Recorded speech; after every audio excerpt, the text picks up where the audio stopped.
नमस्कार दोस्तों, कैसे हैं आप। आशा करता हूँ आप खुश और खुशहाल होंगे। मैं आपको कहानियाँ सुनाता हूँ।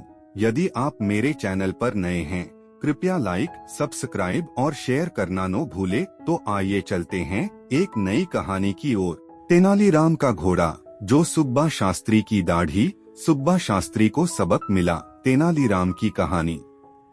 एक बार फारस देश से घोड़ों का एक व्यापारी कुछ बेहद उत्तम नस्ल के घोड़े लेकर विजयनगर आया। सभी जानते थे कि महाराज कृष्णदेव राय घोड़ों के उत्तम पारखी हैं। उनके अस्तबल में चुनी हुई नस्लों के उत्तम घोड़े थे। महाराज ने फारस के व्यापारी द्वारा लाए गए घोड़ों का निरीक्षण किया तो पाया कि वे घोड़े दुर्लभ नस्ल के हैं। उन्होंने व्यापारी से सभी घोड़े खरीद लिए, क्योंकि वे अपनी घुड़सवारी सेना को और मजबूत व सुसज्जित करना चाहते थे। जब घोड़ों का व्यापारी चला गया तो महाराज ने अपनी घुड़सवार सेना के चुने हुए सैनिकों को बुलाया और एक एक घोड़ा देते हुए उसकी अच्छी तरह देखभाल और उसे भली भांति प्रशिक्षित करने को कहा। साथ ही यह भी कहा कि घोड़ों के प्रशिक्षण व भोजनादि का सारा खर्च राजकोष वहन करेगा। तेनालीराम को जब पता चला तो वह भी महाराज के पास पहुंचा और एक घोड़ा अपने लिए भी मांगा। उसे भी एक घोड़ा दे दिया गया। तेनालीराम ने घोड़े को घर लाकर अस्तबल में बांध दिया, लेकिन उसे न जाने क्या सूझा कि उसने अस्तबल के सामने की ओर भी दीवार उठवा दी। अब अस्तबल की स्थिति कुछ ऐसी हो गई थी कि न तो वह घोड़ा कहीं बाहर जा सकता था और न ही कोई उस अस्तबल में प्रवेश ही कर सकता था।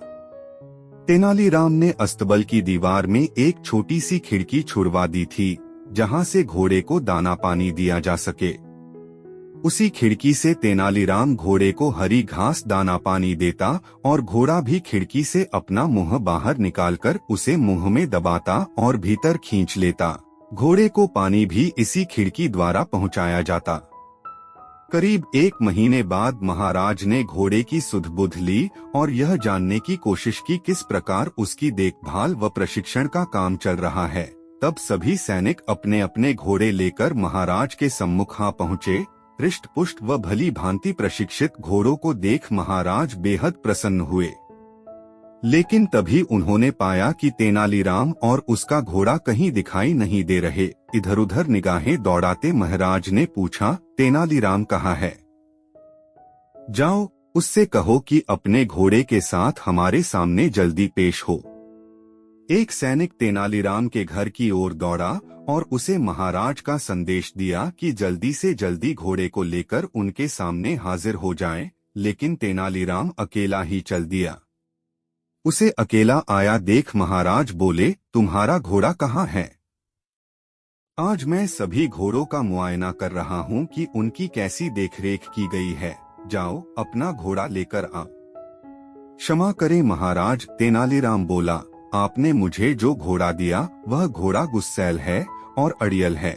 मैं तो उसे अपने साथ यहाँ लाना चाहता था, लेकिन मेरे लिए यह संभव नहीं हो पाया। कहकर तेनालीराम चुप हो गया। यदि ऐसा है तो मैं कुछ बहादुर सैनिकों को तुम्हारे साथ भेज देता हूँ, जो तुम्हारे साथ जाकर घोड़ा ले आएंगे, महाराज ने कहा। नहीं नहीं महाराज, ऐसा हरगिज न करिएगा।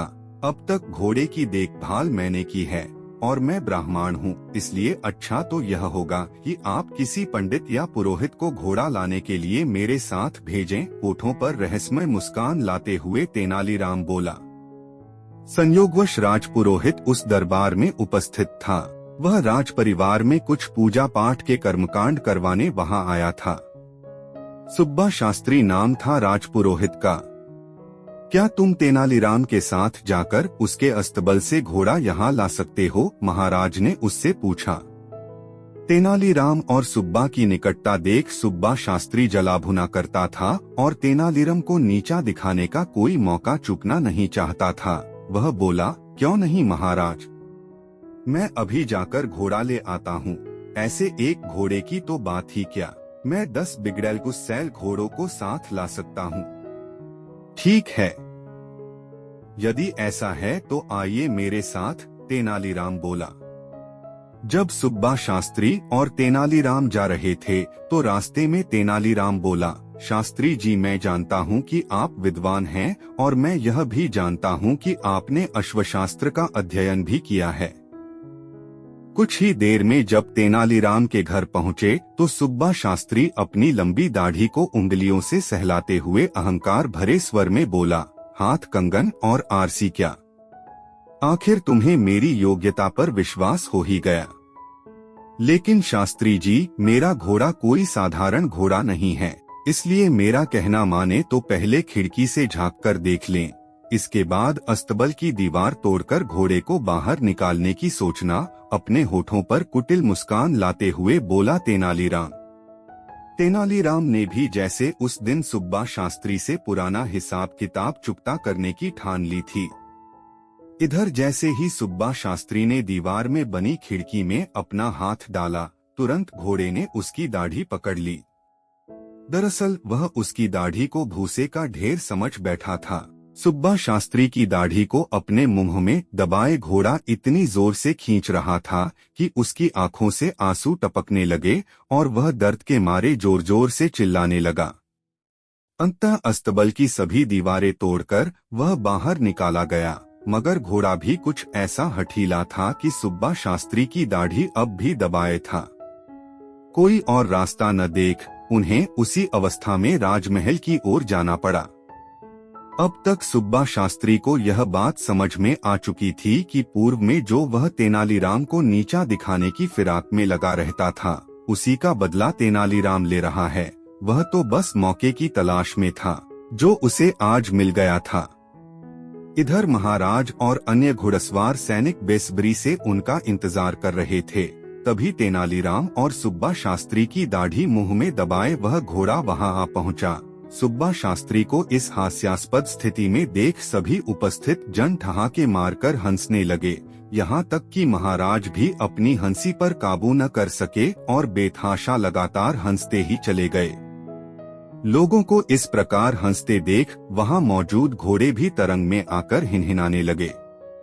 तेनालीराम का घोड़ा, जो सुब्बा शास्त्री की दाढ़ी मुंह में दबाए था, भी यह देख हिनहिनाने लगा। जैसे ही घोड़े ने अपना मुंह खोला, दाढ़ी मुक्त हो गई।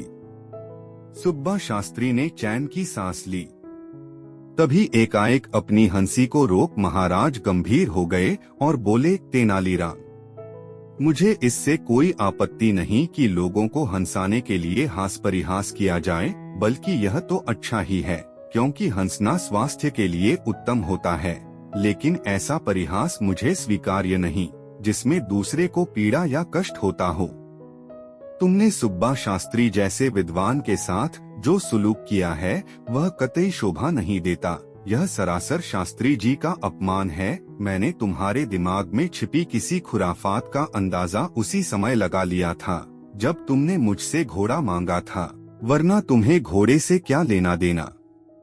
चलो अपनी गलती के लिए शास्त्री जी से क्षमा याचना करो।